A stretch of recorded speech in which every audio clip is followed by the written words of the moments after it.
오늘 말씀은 여호와는 우리의 의라는 제목으로 대림절을 묵상하며 함께 은혜를 나누길 원합니다. 크리스마스를 하면라고 이야기하며 크리스마스를 떠올리면 많은 것들이 머리에 떠오르실 것입니다. 아이들은 분명 산타를 생각하기도 할 것이고 선물을 생각하기도 하겠죠.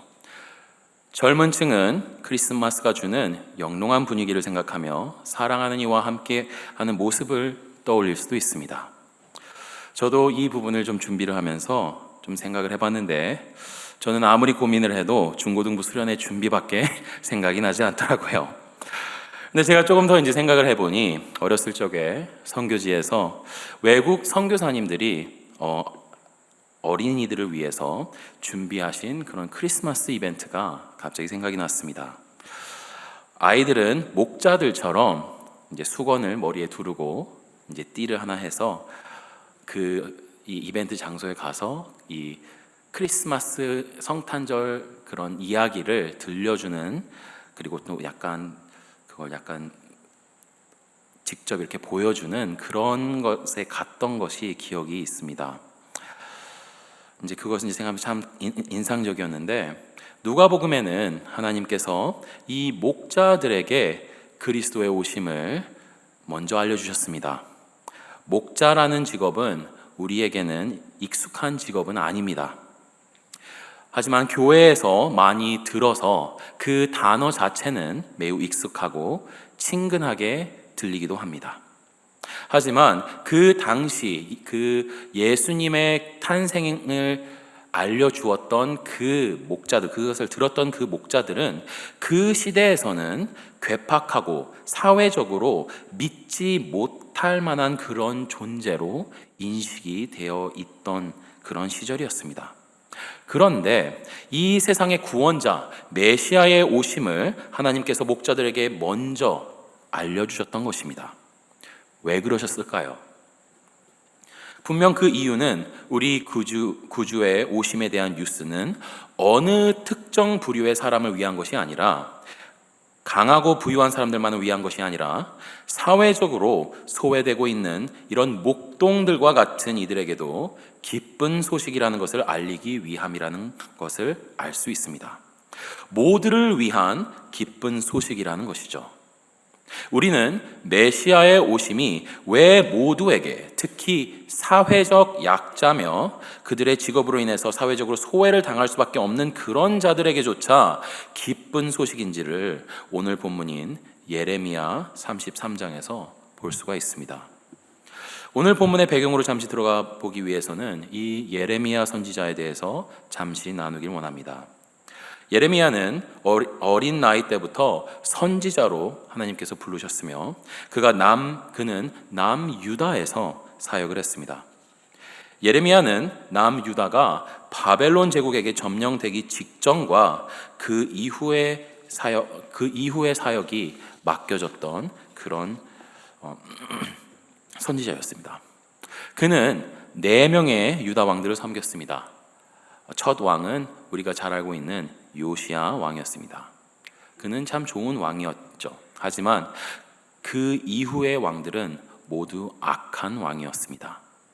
하나님께서는 예레미야를 통해서 자신의 백성들이 죄로부터 돌아서고 하나님께로 돌아오도록 예레미야를 통하여서 말씀을 선포하고 예언을 하게 하셨습니다.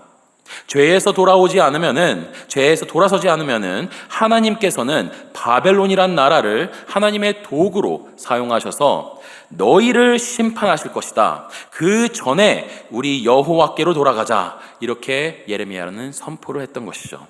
하지만 시간이 지날수록, 왕이 바뀔수록 죄가 더 깊어지는 유다는 하나님께로 돌아가지 않고, 그리고 사회는 공의로부터 더욱더 멀어지는 그런 나라가 되어갔습니다. 그럴수록 유다를 향한 예언은 더욱 강해지며 결국 하나님께서는 느부갓네살 왕이 이끄는 군대를 예루살렘 성으로 보내셔서 공격하고 그 성을 봉쇄하게 하셨습니다. 그때까지도 예레미야는 여호와께 돌아가는 것을 주장하였고, 이 모든 것을 하나님의 심판으로 받아들이고 죄를 뉘우치라고 선포를 했습니다. 예레미야의 선포는 백성이 얼마나 하나님께 죄를 짓고 있는지에 대한 강력한 예언이기도 했지만 그의 예언에는 하나님께서 그의 백성을 향한 회복의 언약 예언 또한 포함이 되어 있었습니다. 하나님께로 돌아가자 했지만 그들이 하나님께로 돌아갈 수 힘이 없는 것 또한 예레미야와 하나님께서는 알고 계셨기에 하나님께서는 예레미야를 통하여서 새롭게 허락하실 그 희망에 대해서 유다와 예루살렘의 구원에 대해서 희망의 예언도 하게 하셨던 것입니다. 오늘의 본문이 바로 하나님께서 허락하신 그 희망의 예언입니다. 14절을 한번 제가 다시 읽도록 하겠습니다. 여호와의 말씀이니라. 보라, 내가 이스라엘 집과 유다 집에 대하여 일러준 선한 말을 성취할 날이 이르리라. 여기서 말하는 이 선한 말을 성취한다고 하셨는데, 이 선한 말이란 하나님께서 예전에 다윗과 맺으신 그 언약을 이야기를 하고 계시는 것입니다. 이제 이 사무엘하 7장 16절에 나오는 이 말씀인데요. 여기 이 말씀을 보면은 영원한 다윗 왕조에 대해서 이야기를 하고 있습니다. 하나님께서는 다윗에게 너의 왕조는 영원할 것이다 라고 언약을 맺으셨죠. 그래서 이 언약뿐만 아니라 하나님께서는 모세를 통하여서 십계명을 주시고 율법을 이스라엘에게 허락을 하셨습니다. 이 유대 시대에는 두 가지 기둥이 있다고 생각하시면 됩니다. 하나는 이 다윗의 언약, 하나님께서 허락하신 다윗의 왕권이었으며, 다른 하나는 모세를 통해 주셨던 그 다른 언약, 율법의 언약이었죠. 하지만 바벨론이 유다를 침공하면서 모든 것을 폐허로 만들었을 때 이 두 개의 기둥이 모두 무너져 버렸습니다. 왕권이 무너져 내렸으며 성전은 완전히 무너져 내렸습니다. 그로 인해서 공의가 무너져 버리고 하나님께서 주셨던 이 언약, 하나님의 이 약속이, 이 다윗의 왕조가 영원할 것이라는 이 약속이 불확실하게 되어버렸던 것이죠.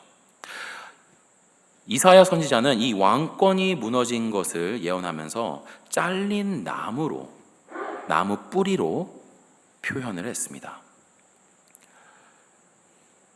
15절, 하지만 그런 남유다에게 하나님께서는 희망의 메시지를 선포를 하셨던 것이죠.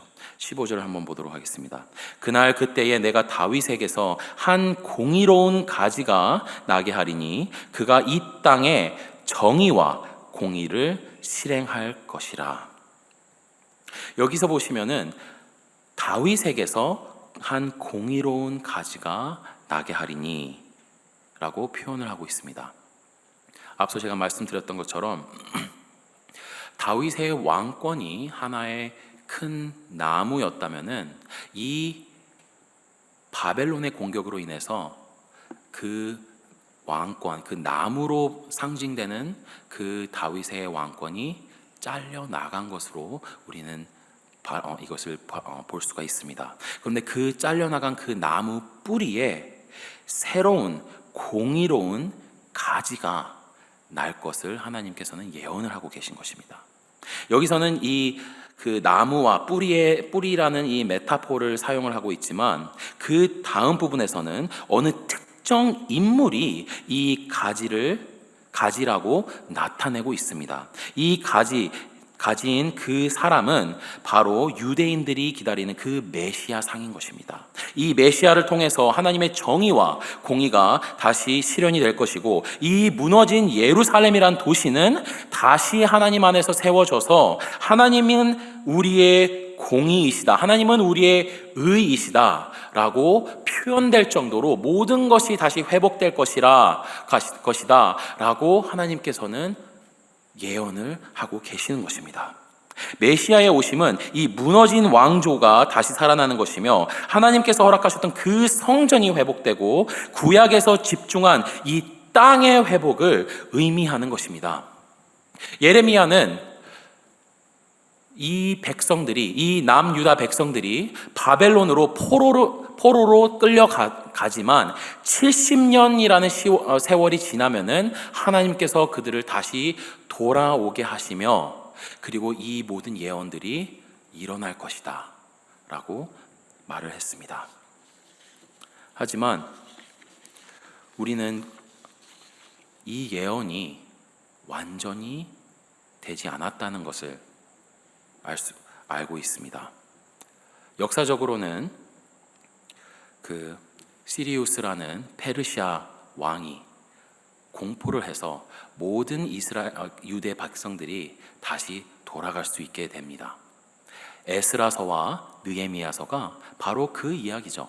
백성들이 다시 돌아와 성전을 다시 짓고 하나님의 그 도시, 이 예루살렘이라는 도시의 성벽을 다시 쌓는 이야기가 바로 그 두 책, 에스라와 느헤미야라는 책입니다.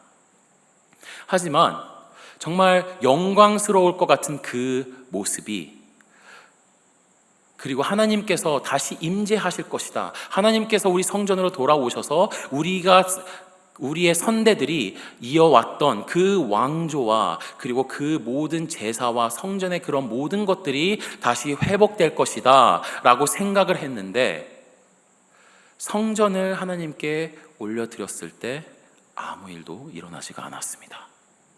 구약을 보면은 하나님의 영이 항상 이 성전에 거하셨는데 아무 일도 일어나지 않은 것입니다.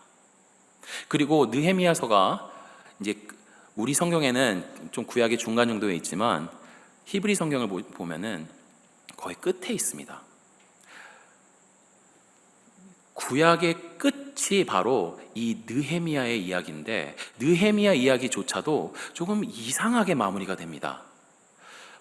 하나님께서 백성들을 다시 돌아오게 하셨는데, 성전은 다시 지었는데, 성벽은 다시 지었는데, 뭔가 조금 완성되지 않은 느낌, 뭔가 계속 잘 진행이 돼야 되는데 백성들은 하나님께로 돌아오는 그 마음이 확실하지 않고 분란이 계속 일어나는 그런 이야기로 끝을 맺습니다.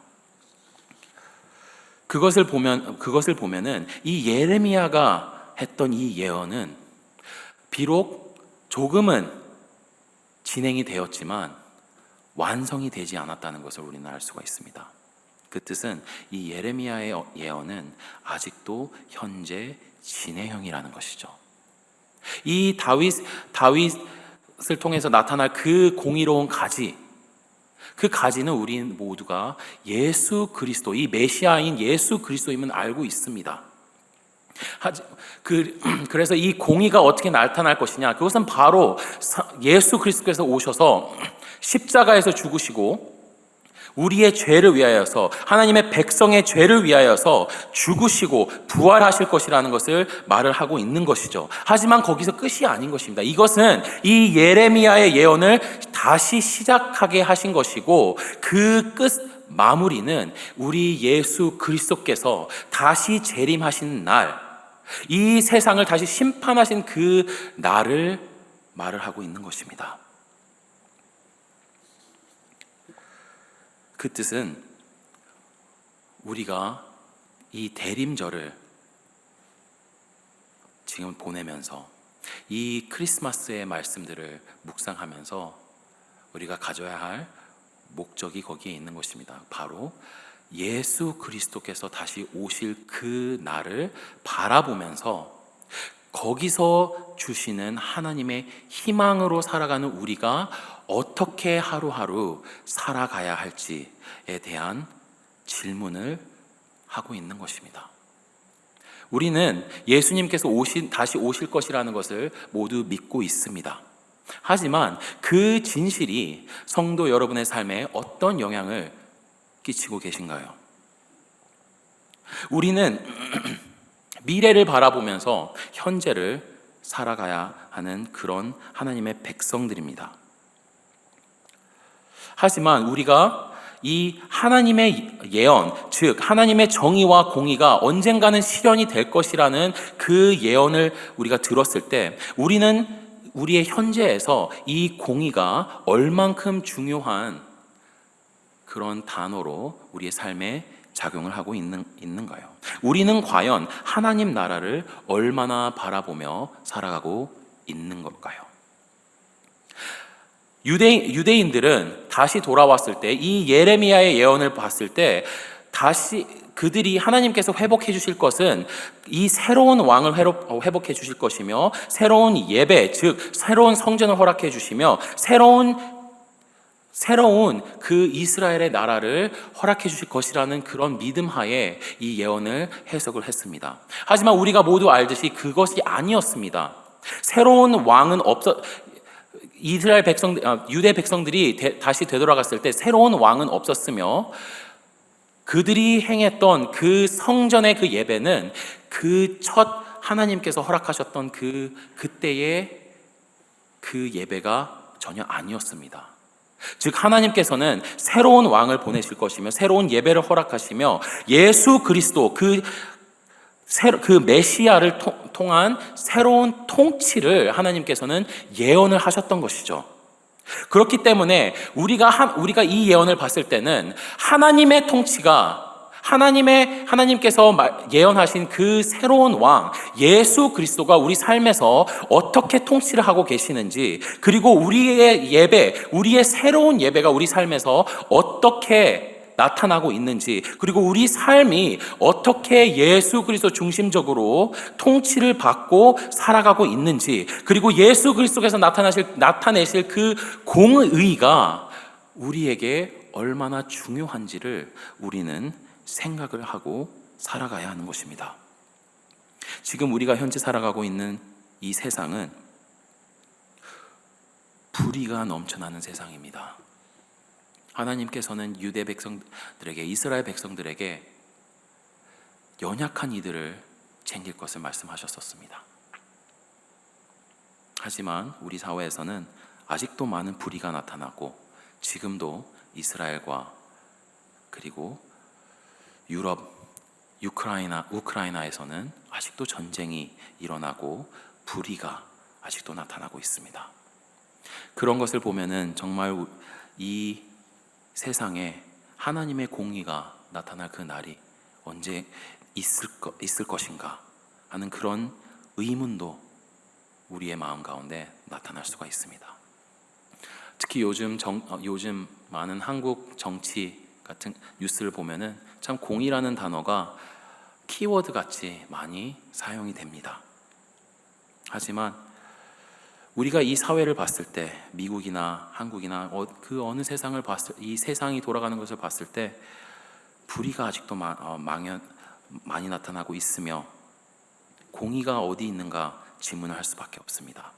하지만 우리가 대림절을 생각하면서 오실 예수 그리스도를 바라보면서 그것을 이 하나님께서 주신 이 예언을 살아간다는 그 뜻은 불의 속에서도 정의를 희망하고 그 정의와 공의를 위해서 살아가는 삶을 하나님께서는 우리에게 바라신다는 것입니다. 또한 희망이 없어 보이는 곳에서 희망을 노래하며 사랑을 베푸는 삶을 살아가는 것을 하나님께서는 백성들에게 원하는 것이죠. 내 삶에서 내가 왕이 되어서 내가 원하는 대로 살아가는 것이 아니라, 이 세상의 물질을 의지하며 살아가는 것이 아니라 십자가에서 죽으신 그 예수 그리스도를 나의 왕으로 삼고, 그리고 그 예수 그리스도 중심적인 온전한 예배를 사모하는 삶, 그리스도의 통치 아래서 살아가며 예수 그리스도의 그 공의가 언젠가는 나타나길 바라며 기도하며 기대하는 삶, 미래지향적으로 기도하며 살아가는 그 삶이 바로 이 대림절의 핵심된 의미입니다. 이 세상의 특히 이 미국의 역사나 이 세상의 역사를 보면은 참 꿈이라는 것을 많이 강조를 합니다. 1월 달에는 이제 마틴 루터 킹 주니어 데이가 이제 오는데요. 그 유명한 말 아시죠? 나는 꿈이 있습니다. 기독교인으로서 이 대림절 우리 다시 오실 예수 그리스도를 바라보면서 여러분들이 가지고 있는 꿈은 무엇인가요? 정말 우리 주위에 있는 그런 어려운 사람들을 위해서 그들이 정의를 경험하고 공의를 경험하고 하나님의 나라가 내 삶뿐만 아니라 내 주위, 이 교회, 이 세상에서 나타날 그 꿈을 혹시 꾸고 계신지요? 제가 처음에 말씀드렸던 것처럼 예수 그리스도께서 오신 것을 가장 빨리 알았던 사람들 중 하나가 사회에서 연약하고 강하지 않고 무시했던 그런 사람들이었습니다. 우리는 과연 이 예수 그리스도께서 오시기를 바란다고 말은 하지만 이 세상의 공의보다는 나의 이익과 나의 편의를 쫓으며 예수님을 이야기를 하지만 내 주위에 있는 그 연약한 지체들 또는 어려움에 있는 이 교회 밖에 있는 그 사람들을 과연 우리 마음 가운데 얼마나 품고 있는지를 이 말씀을 통하여서, 이 예레미야의 예언을 통하여서 함께 묵상했으면 합니다. 하나님의 공의, 하나님의 정의가 예수 그리스도께서 오실 때 실현이 될 것이라고 하나님께서는 예언을 하셨습니다. 우리는 그 예언을 통해서 우리의 삶이 얼마나 정의와 공의를 위해서 눈물을 흘리고 있는지 되돌아봐야 합니다. 우리 주위에 있는 그 어려운 지체들 위해서, 이 세상에 나타나고 있는 그 불의를 위하여서 우리는 계속해서 기도해야 하며 눈물을 흘려야 합니다. 그리고 또한 내 마음 가운데서 나도 모르게 이 세상의 것을 추구하고 나도 모르게 이 세상, 내가 익숙한 것들의 그것들을 쫓으며 내 편의대로 살아가고 예배드리는 그런 삶을 되돌아보며 어떻게 해서 내가 더욱더 예수 그리스도를 닮아갈 수 있을까? 어떻게 하면은 내가 말씀대로 더욱더 살아갈 수 있을까? 그래서 나를 통하여서 하나님의 나라가 확장될 수 있을까? 이 미래를 기반한 현재의 변화를 꾀해야 하는 것이 우리 하나님 백성된 자로서의 도리인 것입니다. 예수 그리스도는 우리의 왕이십니다. 예수 그리스도께서는 우리 예배의 중심이십니다. 그리고 예수님께서는 왕으로서 우리의 삶을 통치를 하셔야 합니다. 우리가 미래지향적으로 더욱더 기도하면서 나아갈 때 분명히 하나님께서는 하나님의 나라를 더욱더 확장시키시며 하나님의 그 예언을 조금씩 우리를 통하여서 이뤄내시고, 그리고 그 예수님이 오실 그 재림의 때에는 우리가 보고 눈물 흘리며 기도했던 그 모든 것들이 이루어질 것입니다. 우리는 그 희망을 가지고 이 대림절을 보내야 하며 예수 그리스도가 오셨던 그 크리스마스를, 다시 오실 그 예수 그리스도를 기억하며 우리는 함께 크리스마스를 축복하며 축제를 해야 하는 것입니다. 대림절의 진정한 의미는 이 왕의 귀환을 바라보는 것입니다.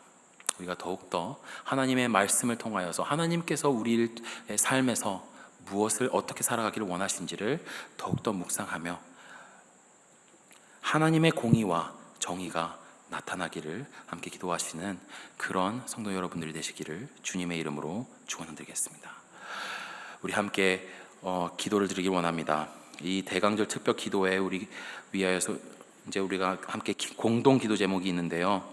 우리가 2024년에 선포되는 말씀을 통해 주시는 은혜의 응답으로 삶의 현장에서도 가정과 목장에서도 그리고 연합 예배에서도 온 마음과 정성을 다해 하나님께서 받으실 영적 예배를 드리는 새해가 되도록 우리 함께 기도를 하길 원하고요. 그리고 다음 세대를 위하여서 우리 함께 기도를 하길 원합니다. 다음 주에 있을 중고등부 수련회를 위하여서 기도해 주시고 강사 목사님이신 존 펄크 목사님을 위하여서 또 함께 이렇게 기도해 주시길 부탁드립니다. 우리 함께 주여 함께 외치시고 우리 함께 기도드리도록 하겠습니다.